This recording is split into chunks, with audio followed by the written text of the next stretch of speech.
En este caso yo les voy a presentar una tecnología bien práctica. A mi criterio es una de las más confiables, seguras, para producir GNL en una estación de servicio, considerando que una estación de servicio fluyen personas. No es como una industria que de repente podemos tener menos, podemos, digamos, amplificar un poco el tema de seguridad. En una estación de servicio hay que tener presente que llegan personas que no tienen de repente ningún conocimiento técnico. Entonces, este sistema tiene primero que considerar la composición del gas. Aquí estamos analizando con el gas de camisea que viene en las redes de cálida y con su base. Entonces, estos son la cromatografía, digamos, de forma roja. Pentanos, 6 partes por millón, vapor de agua, ácido sulfúrico y etano, hasta propano 9%, un alto contenido de etano. Entonces nosotros tenemos que tener condiciones para poder licuefactar, ya que estas sustancias, como los pentanos, se solidifican, o el vapor de agua o el CO2 a menos 50 grados ya son cristales. Nosotros necesitamos retirar estas sustancias para recién poder licuefactar. En ese proceso de limpieza vamos a aprovechar retirar un poco de... mejorar la calidad del GNL, considerando que un GNL con mucho etano representa una menor calidad porque es un gas con bajo número de metano. El número de metano es un concepto similar al octanaje, ¿no? Si nosotros, por decir, tenemos un auto nuevo, generalmente debemos echarle 95 a 97 octanos. Si le metemos de menos octanaje, vamos a producir detonación y eso perjudica el comportamiento del motor, el mantenimiento y además el consumo de combustible aumenta, ¿no? Entonces la tecnología que estamos presentando es esta. El corazón del sistema son estos criogeneradores Stirling, producidos en Holanda. Quien desarrolló el sistema desde los años 30 fue la Philips de Eindhoven, para aplicaciones lo usaron como motor. ¿Por qué? Porque es un ciclo reversible que si yo le entrego calor, me entrega energía mecánica. En este caso estamos utilizando el ciclo inverso. Lo impulsamos con un motor eléctrico y vamos a producir en una zona un frío bien intenso, gracias a la compresión y expansión continua del gas de trabajo. Aquí adentro hay un gas de trabajo que es el helio. Entonces, el helio, ¿por qué se escoge el helio? Porque el helio es uno de los gases más livianos y es el que más se aproxima al gas ideal. Para efectos termodinámicos necesitamos esa característica del gas para que su eficiencia sea la más alta. Entonces, esta unidad es de 4 cilindros, más o menos consume 25 kilowatts cada uno y produce 1 tonelada por día de GNL. En esta representación estamos representando una instalación de 10 toneladas para producir 10 toneladas por día. La ventaja de esto es que es escalable. Estamos evaluando varios proyectos donde al inicio van a venir con 2 o 3 y conforme va aumentando la demanda, ir agregando Stirling. Esta es la zona de limpieza. Es un sistema con tecnología por absorción para ir retirando las sustancias que les mencioné hace un momento, ¿no? El propano, butano, los pentanos y el CO2 y vapor de agua. Entonces, del 100% del gas que yo cojo del ducto, un 90% lo voy a volver líquido y lo voy a poder almacenar aquí en este tanque criogénico. Y un 10% va a arrastrar los contaminantes, va a tener un alto poder calorífico ese gas, un gas de cola, ¿no?, que se produce, es un 10% más o menos, que se puede utilizar en un grupo electrógeno previamente acondicionado para esa condición del gas. Por ejemplo, el consumo total de esta planta, si consideramos 25 o 26 kilowatts cada uno, son 260 kilowatts. Aquí hay un chiller para retirar el calor del foco caliente, que más o menos consume 80 kilowatts. Y el tema, acá también hay un sistema para retirar el odorizante del gas, ¿no? Ese sistema consume más o menos 30 kilowatts. Entonces, en total, más o menos 260 más 100 kilowatts, 360 kilowatts. Ese 10% del gas puede ser utilizado en un grupo, por decir, de 400 kilowatts para autoabastecer de energía eléctrica a la planta. Entonces, este grupo electrógeno que aprovecharía ese gas de cola tiene previamente que ser diseñado para esa condición del gas. Nosotros también tenemos aliados de fabricantes de los grupos electrógenos que inclusive pueden venir con un sistema de cogeneración para que por un sistema de absorción pueda producir el agua fría que lo produce el chiller, y ya reemplazaríamos ese consumo energético por la cogeneración del grupo electrógeno. Eso lo estamos evaluando con la fábrica de los grupos y con estas dos empresas para que sea, digamos, mejor todavía la eficiencia del sistema. Esta es una vista de planta. En realidad son dos contenedores de 40 pies. Uno alberga los Stirling y el otro es la zona de limpieza. Si quisiéramos la capacidad del doble, 20 toneladas por día, que es 1 millón de pies cúbicos, tendríamos que agregar un contenedor más para 10 Stirling más. Esta capacidad de limpieza está dimensionada para 20 toneladas.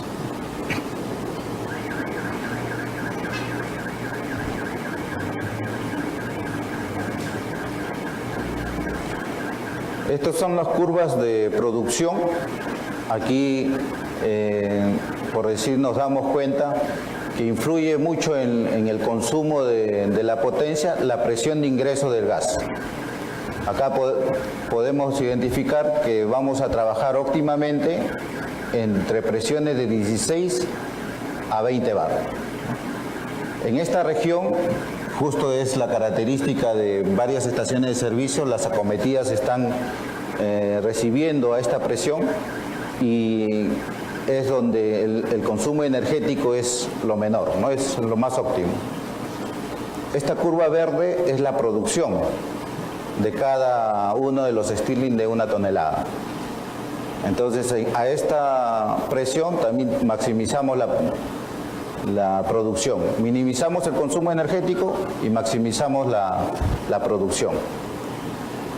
Esta curva roja es si el gas previamente entra, digamos, a menos 50 grados, como lo es para los procesos de Boyle-Loff, recuperación de Boyle-Loff. En realidad los Stirling ya han sido utilizados en embarcaciones de metaneras para la recuperación de Boyle-Loff desde hace 20 años. Y ahí no se necesita un sistema de limpieza porque el vapor de GNL ya está limpio, digamos, ¿no? Solamente entra al criogenerador, lo vuelve líquido y lo reinyecta a su almacenamiento. En esos casos, la producción es mucho mayor porque la temperatura del Boyle-Loff está inclusive por debajo de los 100 grados, ¿no? De menos 100 grados. Estos son los valores de acuerdo a las presiones, las temperaturas del gas, del GNL que voy a obtener en grados Kelvin y su consumo de energía, ¿no? Entonces, por eso es recomendable siempre trabajar en esta región de 16 a 20 bar, ¿no? Para que el consumo de energía de cada criogenerador esté de entre 25 a 26 kilowatts. ¿Por qué? Porque el insumo, prácticamente el único insumo o el costo para producir GNL es la electricidad, ¿no?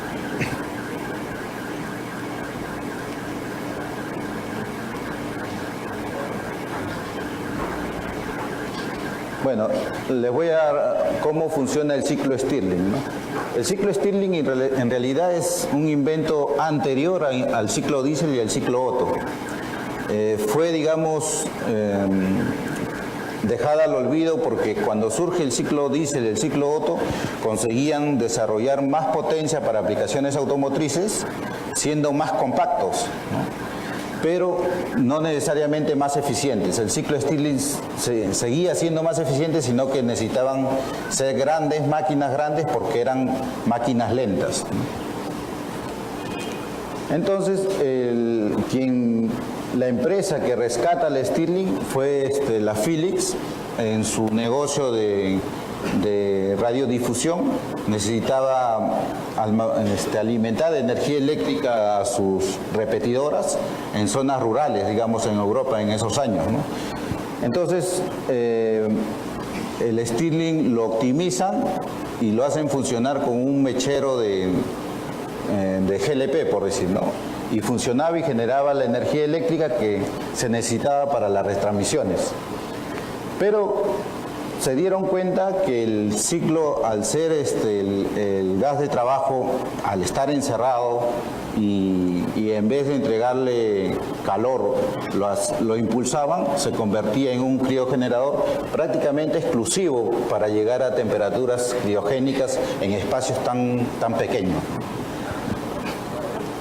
En la UNI hubo la oportunidad de dos investigaciones que se construyeron, dos o hasta tres Stirling prototipo en el año 2003-2004, y ahí yo tuve oportunidad de conocer, y justamente se construyó para lo que era la versión motor. Pero como también había leído algo y con los tesistas les motivé para que lo impulsemos, y efectivamente a los 2 minutos de haber impulsado se comenzó a cristalizar, digamos, el vapor de agua que está presente en el aire, ¿no? Ahorita vamos a ver esa investigación. Bueno, la Philips ha sido proveedora de la NASA con estos sistemas. Estos sistemas han estado utilizándose desde los años 50 para producción de oxígeno, nitrógeno líquido, en los hospitales, por decir, argón y algunas aplicaciones de astronomía.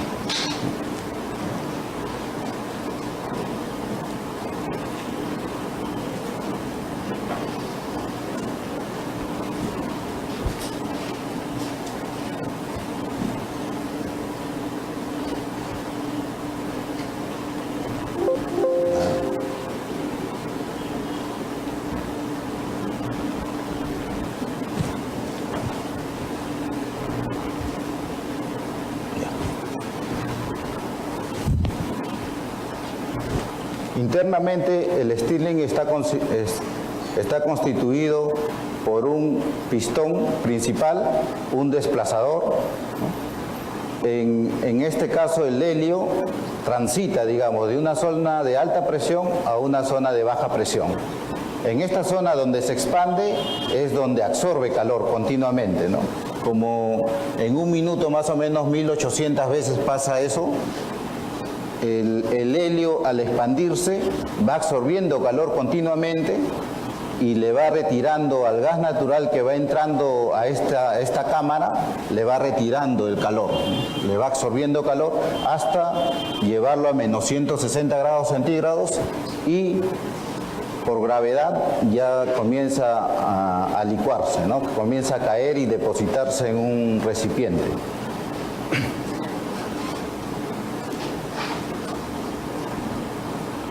Esto es más o menos la explicación de lo que sucede al interior del Stirling, y aquí en esta gráfica es los saltos de temperatura que se logran, ¿no? Hasta 73 grados Kelvin o menos 200 grados centígrados, ¿no? Estas máquinas tienen esa capacidad de llegar a menos 200 grados centígrados.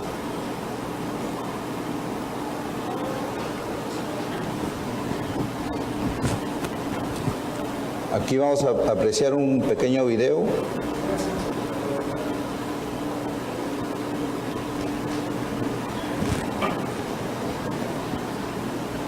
Entonces, este invento, digamos, tuvo varios artificios, ¿no? en la máquina. El primero es una cámara de amortiguamiento. Acá lo estamos viendo como si recibiera calor, el aire al interior o el gas de trabajo se expande por el calor y empuja este pistón principal.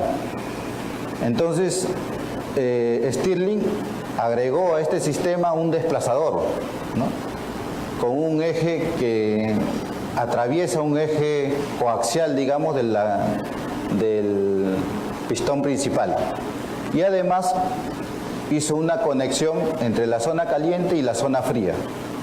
Y todo lo sincronizó y aquí luego va a aparecer un mecanismo rómbico para ese movimiento traslacional lo convierte en un rotacional. Además, se agrega un regenerador para que el calor que se retire de acá, parte de ese calor se pueda volver a utilizar cuando necesite calentarlo. Esto le ha mejorado la eficiencia al sistema. Eso también es una tecnología que tiene toda una teoría, ¿no? Para que produzca eso, ¿no? O sea, es un regenerador que absorbe calor cuando se necesita retirar, lo almacena y lo entrega cuando se necesita calentar.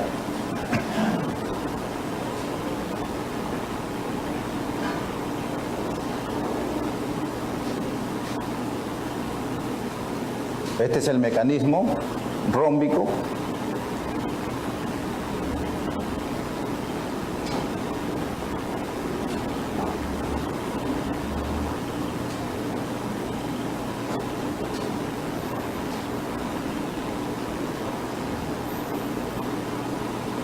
Ahí le han puesto unos contrapesos, todo para que esté. Este es el real ya, ¿no?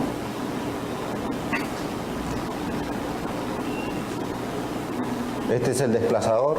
Y aquí hay unas pruebas de laboratorio donde se le comienza a impulsar al Stirling y ya comienza a licuarse el aire que está alrededor, ¿no? A condensarse y vamos a más o menos aquí la temperatura ya debe ser menos 190 grados, ¿no? El nitrógeno se licúa a menos 190.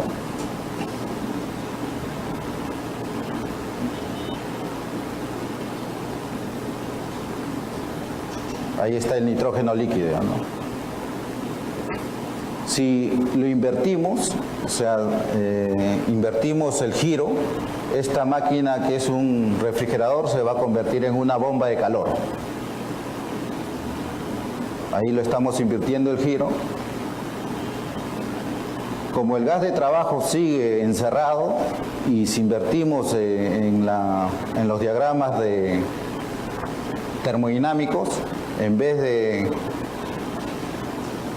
entregar energía vamos a recibir, o sea, en vez de nosotros entregar calor, vamos a recibir calor gracias al movimiento mecánico que le estamos otorgando. Ahí podemos apreciar que la temperatura en este experimento está llegando a 700 grados.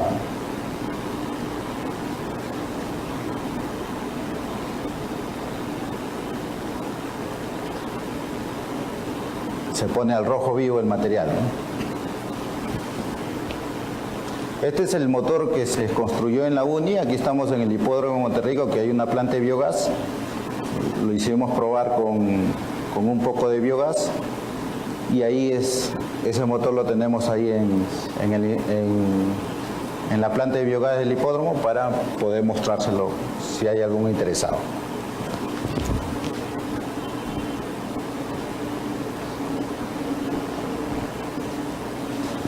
Bueno, el GNL, ¿qué permite?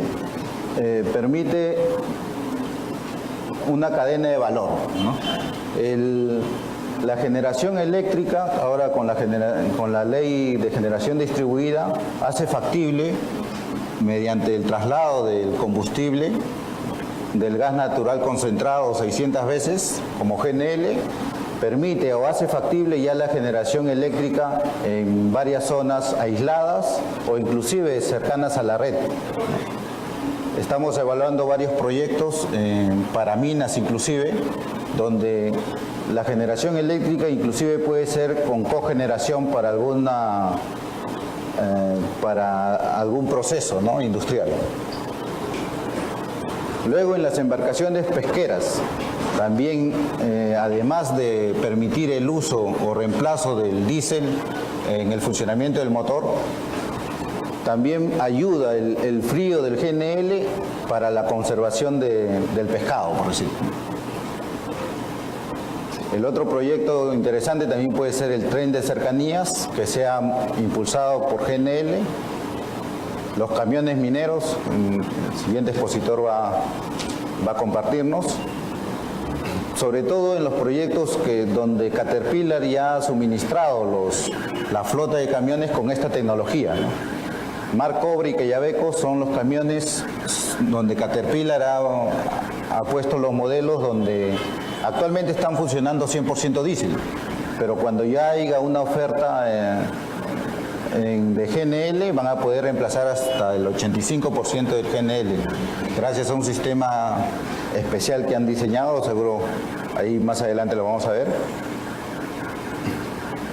Y también permite los proyectos de gas natural tipo Coavi, tipo Fenosa, ¿no?, que llevan GNL de Melchorita en las ciudades como Chimbote, ponen una planta de regasificación y lo distribuyen por ductos.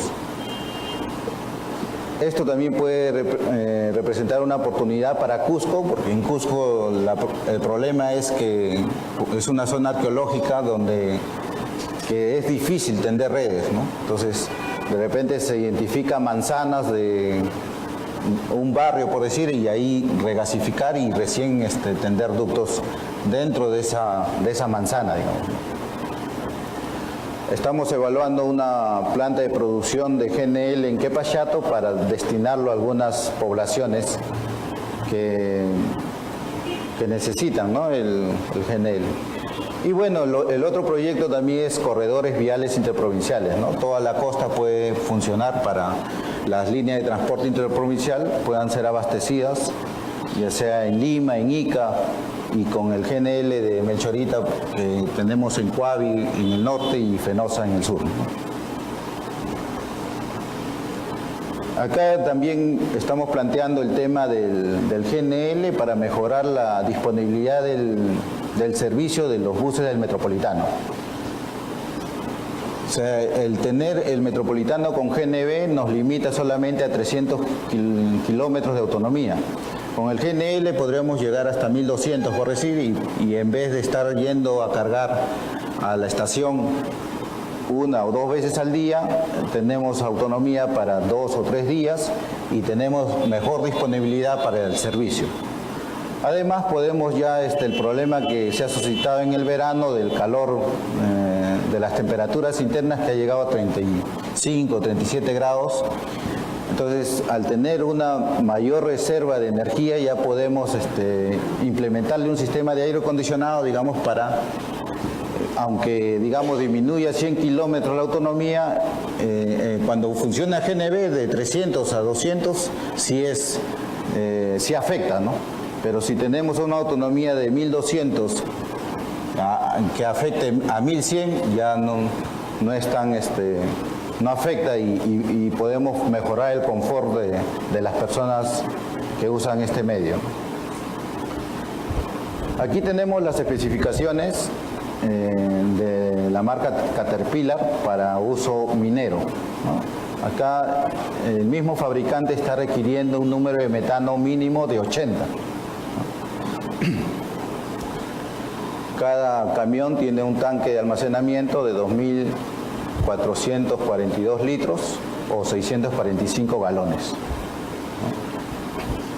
Esto más o menos es un poco más de 1 tonelada de GNL, ¿no? 1.1 por ahí.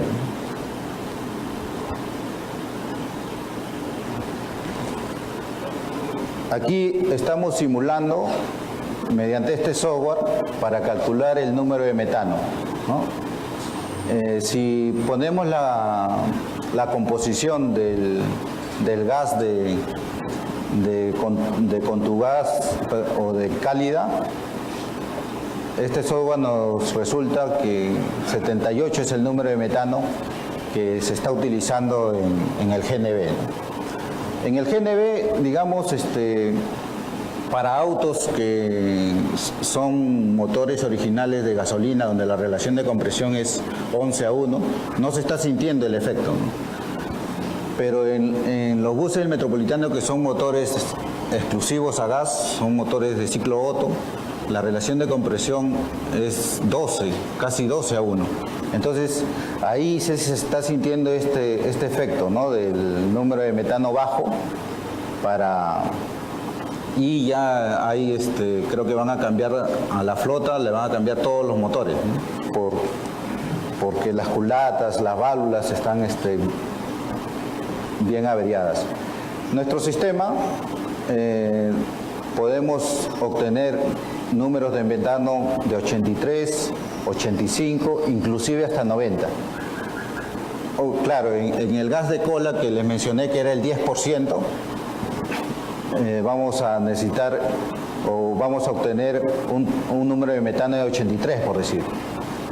Pero si queremos un número de metano mayor, ese gas de cola va a aumentar, ya no va a ser 10%, de repente va a ser 14, 15%. Aquí hay curvas de los fabricantes, cómo influye el número de metano, por decir, esta curva roja es la temperatura del motor, ¿no?, dentro de la cámara de combustión. Un número de metano de 100, digamos, el ideal, estamos por debajo de 830 grados centígrados, la temperatura de la cámara. Y entre 80 vamos a obtener 850 por ahí, ¿no?, grados centígrados. Menos, cada vez menos, ya estas temperaturas se elevan. Estamos hablando ya de casi 900 grados en el caso de una mala calidad del gas natural.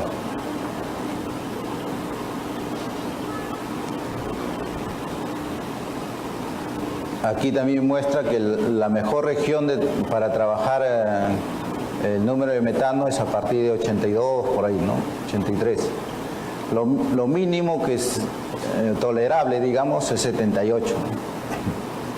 Y sobre todo en los sistemas bi-fuel, ¿no?, que son los de Caterpillar, donde la relación de compresión es más alta, esta característica del número de metano es más importante, ¿no? Por eso es que la Caterpillar mínimo está pidiendo 80, ¿no?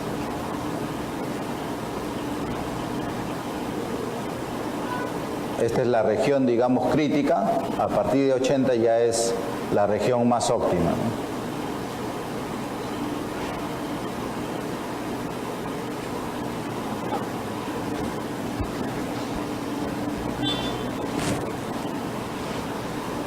El último punto que quería tocar es sobre la transición energética, ¿no? Nosotros conocemos también la parte de electromovilidad. Sería factible siempre y cuando la energía eléctrica que se consuman en los autos eléctricos o buses eléctricos provengan de fuentes renovables, ¿no? No vaya a ser que con la masificación del auto eléctrico tengamos que quemar más gas en centrales térmicas. Sería una ironía, ¿no? Entonces yo como especialista más bien estoy planteando, y acá en Europa es lo que el fabricante de la marca SEAT también está planteando, de que el motor de combustión interna que consuma combustible como el biometano o bioGNL tiene una menor huella de carbono que el auto eléctrico, inclusive el auto eléctrico alimentado por fuente renovable. Entonces, Yo pienso que la mejor transición energética es del GNL al bio-GNL, ¿no? Y en Europa se están haciendo pruebas y plantas para hacer, o sea, para suministrar de bio-GNL a camiones, buses, y representa, pues, acá les voy a mostrar un video donde se muestra la tecnología que se ha desarrollado.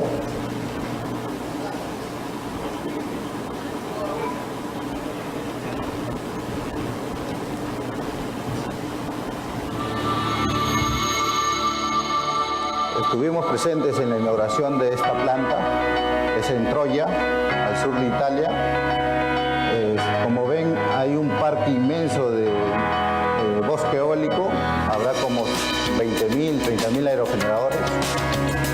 Esa energía eólica abastece a la ciudad de Troya, y en los momentos donde hay un excedente de producción, esa energía es utilizada, en vez de disiparla en un pozo a tierra, es utilizada para producir hidrógeno en una electrólisis de agua.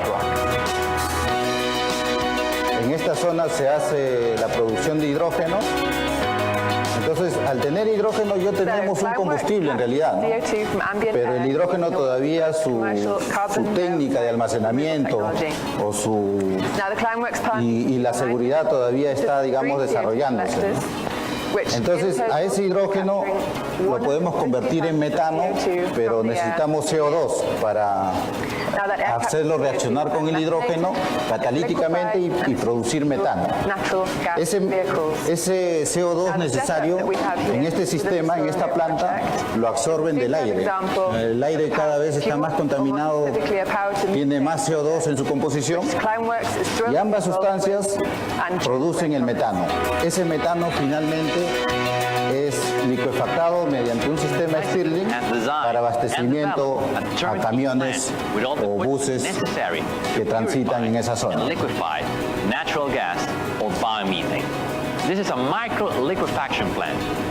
Ese es el biometano.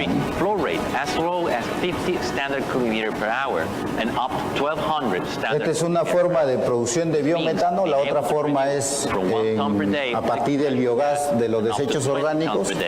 Tenemos biogás que con un 60% de metano y un 40% de CO2 lo purificamos. El metano purificado lo podemos liquefactar, y el CO2 lo podemos también dar un uso, ¿no? Para bebidas, por decir, clasificadas, o inclusive para estos sistemas antiincendios, estos extintores. Y en estas plantas de biometano, ese CO2 que en este caso lo conseguimos del aire,